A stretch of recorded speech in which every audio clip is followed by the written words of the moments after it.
Bangga bersarung mangga. Assalamualaikum warahmatullahi wabarakatuh. Waalaikumsalam warahmatullahi wabarakatuh. Afwan Buya, izin bertanya. Beberapa hari yang lalu beredar video tentang KDRT yang terjadi pada seorang selebgram. Seorang istri yang baru saja melahirkan dipukuli oleh suaminya secara membabi buta di hadapan bayinya. Tidak diketahui apa alasannya, tapi dari cara dia memukuli istrinya sangat tidak bisa ditolerir. Bahkan bayi yang ada di sampingnya pun ikutan terinjak kaki bapaknya yang seperti orang gila. Diketahui juga bahwa mereka sudah memiliki 3 anak dan KDRT ini sering terjadi. Tapi katanya sudah berkali-kali dimaafkan. Namun kali ini istrinya memutuskan untuk melaporkannya ke polisi.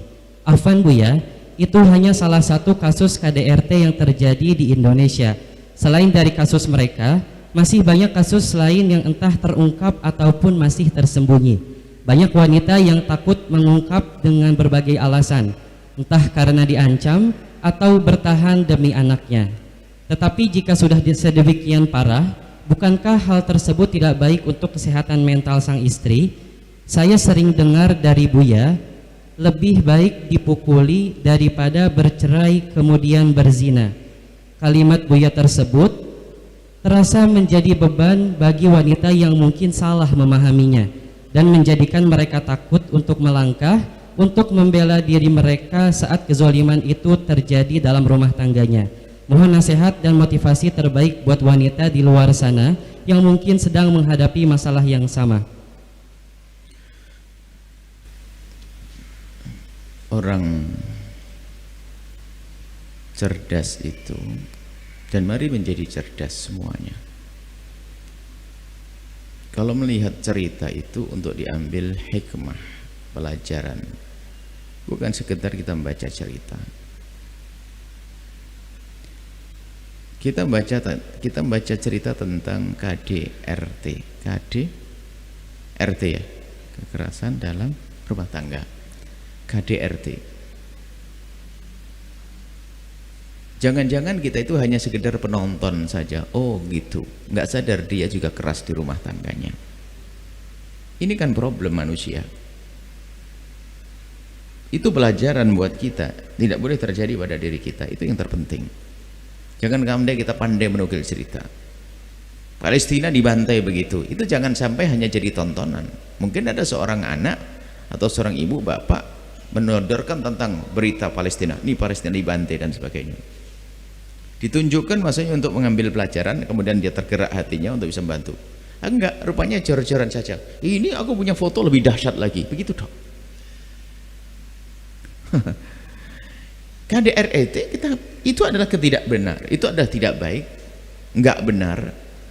Jadi jangan hanya mengatakan kejadian hanya ada di sana, mungkin di rumah kita. Ya tidak sadar kita telah melakukan kekerasan di rumah kita, menyakitkan di rumah kita. Nah ini harus kita pahami. Jangan sampai dongeng itu hanya cerita yang kita tonton saja. Harus kita sadari, kita tidak boleh, itu jelek. Sampai kesadaran ini ya, solusinya dari diri kita sendiri. Wong kita bagian dari umat manusia kok. Memang boleh di kita, nggak boleh di dia. Adapun kejadian yang sudah terjadi jelas itu sebuah kesalahan. Sering kami sampaikan, laki-laki baik itu tidak akan memukul istrinya biarpun sang istri layak dipukul. Laki-laki baik itu tidak akan mencaci istrinya biarpun istrinya layak dicaci. Mana ada laki-laki baik sedikit-sedikit main tempeleng. Jelas itu bukan sebuah kebaikan, kesalahan. Nah kalau yang perlu nasihatnya kita dengar, bukan hanya sedikit cerita. Jangan-jangan kita termasuk golongannya seperti itu, suka nyakiti. Ayo sadar atau tidak gitu. Itu kan cerita di sana. Jangan-jangan kita juga pemain dalam cerita tersebut, hanya model berbeda saja. Bedanya apa? Kita tidak sadar-sadar, kan repot. Banyak keluhan wanita-wanita seperti itu. Suaminya Masya Allah ngomong kasar, dia bisa baca, bisa mencari KDRT, wah bejat ini, dia sendiri bejat. Ayo, jelas itu sebuah kesalahan. dan tidak bisa dibiarkan, harus diselesaikan. Kemudian bagi seorang wanita ya, di saat menemukan kekerasan dari pasangannya, ada dua, kekerasan fisik atau kekerasan non fisik, misalnya dengan caci maki dan sebagainya, maka secara hukum fikih adalah dia boleh minta cerai. Itu kan hukum fikih. Tapi dalam hidup kan perlu namanya akhlak, namanya sabar, akhlak, namanya ketabahan, itu kan akhlak semuanya, tidak hanya fikih-fikih saja. Perlu juga akhlak, tabah untuk sesaat, untuk mendidik, barangkali bisa baik dong suaminya. Jangan dikerasin sekali langsung minta cerai, biarpun dia bersah untuk minta cerai. Karena wanita harus dihormati, dimuliakan, bukan untuk dipukuli di rumahnya. Jadi secara hukum fikih, kalau ada suami suka mencaci dan mengolok, dia berhak untuk minta cerai dan tidak dosa di saat dia minta cerai. Suami suka mukul, berbuat zalim, dia berhak minta cerai, boleh minta cerai dan tidak dosa di saat dia mencerai karena suaminya zalim. Cuman kadang suaminya ini gara-gara setengah ustadz bawa hadis, bukan salah hadisnya, salah memahaminya. Wah, langsung nonton abghadul halali ilallahi at-talaq. Yang paling dibenci oleh Allah dari yang halal adalah cerai. Dia mengatakan, aku tidak akan cerai kamu. Kenapa? Allah benci dengan mencerai. Benci mencerai itu maksudnya apa? Perceraian itu adalah berpisahnya hati dan hati, maka Allah tidak suka. Tapi bisa jadi cerai bagimu wajib kalau kurang ajar kepada istrimu kok. Bukan wajib. Karena apa? Menjadi wajib. Lebih baik cerai karena apa? Zalim lah ini. Jadi memahami hadis itu jangan hana hawa nafsunya. Sudah dia zalim, mukuli istri, dia sayang sebetulnya, cuman dia karena kebodohan mukuli dan sebagainya. Di saat istri minta cerai, atau abghadul halali ilallahi at-talaq.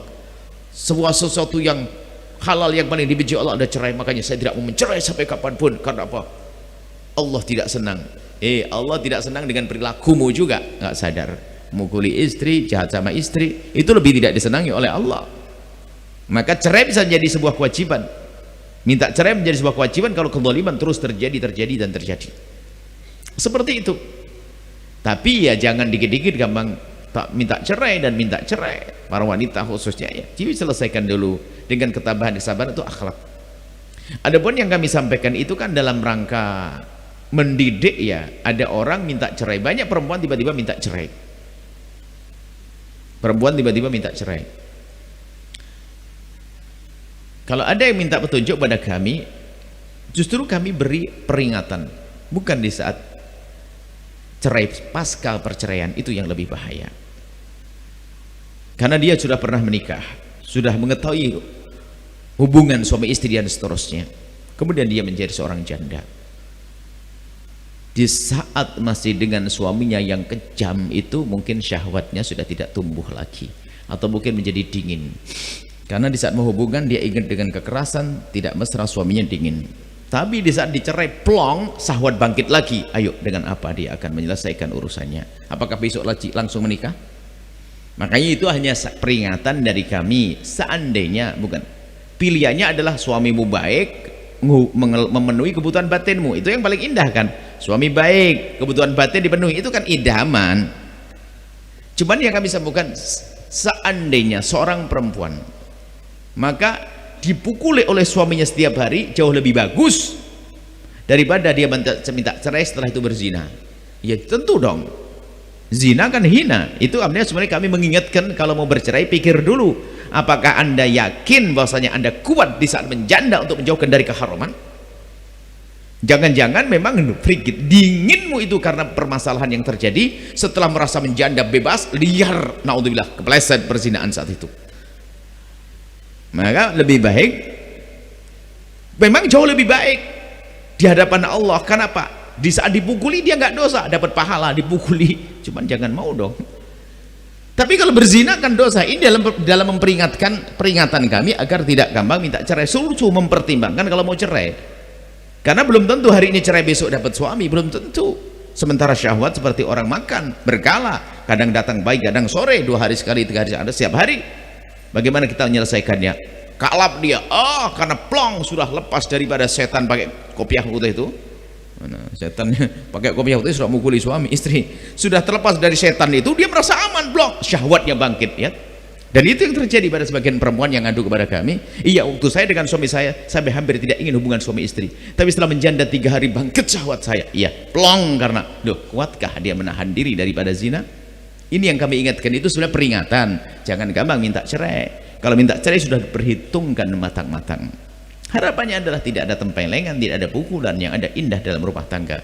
Kalaupun ternyata harus bercerai, harus punya pertimbangan. Takut perzinaan, takut kehinaan, sehingga cerai menjadi janda-janda mulia hingga dipetik oleh pria yang lebih bagus. Seperti itu. Jelas itu adalah kejelekan. KDR itu adalah kejahatan, harus diselesaikan. Kemudian cara menyelesaikannya tentu dijauhkan dulu. Jangan dibiarkan perempuan jadi bola tendang. Dijauhkan dulu. Harus diselesaikan dulu, baru dilihat sang suami ini apakah suami itu gila. Nabi menyifati orang seperti orang gila. Bagaimana tidak dikatakan gila? Siang ditendang, malam digauli. Ini kan orang aneh. Siang ditendang, malam digauli. Siang dipukuli, malam digauli. Kalau bukan orang gila, mana mungkin begini? Itu orang gila. Mungkin lo bahasa sekarang ya lihat mentalnya mungkin nggak benar, depresi segala macam dan sebagainya. Bisa jadi dia punya permasalahan mental. Permasalahan mental, nggak stabil mentalnya, sudah diobati dulu, psikolog dan seterusnya. Artinya harus penyelesaiannya tidak hanya murni dengan nasihat kalau Allah, kalau Rasulullah. Dia punya permasalahan mentalnya. Karena sebetulnya kayaknya lebih mengarah ke sini. Gimana istrinya dipukuli? Orang kalau sayang itu susah mukul. Berarti nggak beres dia. Sudah kita naikkan volumenya gila gitu saja sudah. Jadi saya kalau sudah ketemu orang-orang begitu nih, neknya sudah kelewatan. Kok bisa? Kalau memang tidak suka, diselesaikan dengan cara baik-baik. Tidak harus dipukuli, ditendang dan sebagainya. Seperti itu. Wahai para suami, takutlah kepada Allah. Allah Maha tahu, Allah melihat, Allah menyaksikan. Kemudian juga para istri, di sisi lain para istri kadang-kadang ya kita nggak bisa menyalahkan satu pihak. Semua boleh dilacak dengan serius. Ada pun kejadian yang disebutkan kita juga tidak tahu sebabnya. Akan tapi banyak kejadian yang lain sebabnya adalah mungkin istrinya memang bikin kesel.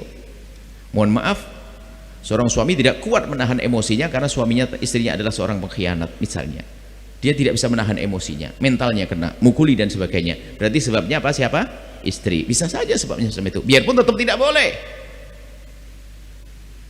Mungkin ada yang mengatakan gitu aja marah. Wah, dia tidak pernah sakit hati dia. Kalau punya cinta, dia sangat mencintainya. Tentang perempuan yang rendah, istrinya sangat dicintai, dipercayai, diamanati, tak taunya melakukan kehinaan. Naudzubillah. Sakitnya seperti apa? Misalnya, tentu tetap salah suami kenapa mungkulin. Kalau memang sudah istrinya melakukan kehinaan, tinggalkan saja, cerai biar dia mendapatkan pasangan yang lain. Cuman kadang mungkin ada banyak pertimbangan. Itu istriku, punya anak, aku tidak mau pisah, tapi aku tidak kuat, aku mukulin lah. Jadi permasalahan itu bisa saja sebabnya bermacam-macam. Yang penting insaf gitu saja. Kalau Anda memang punya masalah mental, datang ke psikolog atau langsung psikiater minta obat sana. Anda harus sadar itu, jangan menyalahkan orang lain saja. Biarpun mungkin sebabnya karena istriku, sebabnya suamiku. Nah, biarpun sebabnya ada, tapi sakit tetap sakit.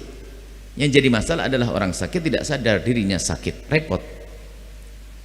Yang jelas siapapun yang punya sifat jelek suka mukulin istri, Anda bermasalah. Memang akhlak Anda jelek, Anda tidak punya peri kemanusiaan, Anda tidak punya kasih sayang, atau Anda gila. Pasti. Jadi harus selesaikan semuanya ini. Gak boleh dibiarkan begitu saja. Sama seorang perempuan juga demikian.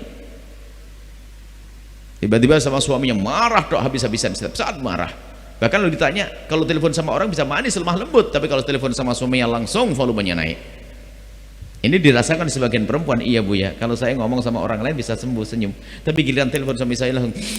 Nah, ada sesuatu yang tersembunyi di hatinya, dendam, amarah dan seterusnya.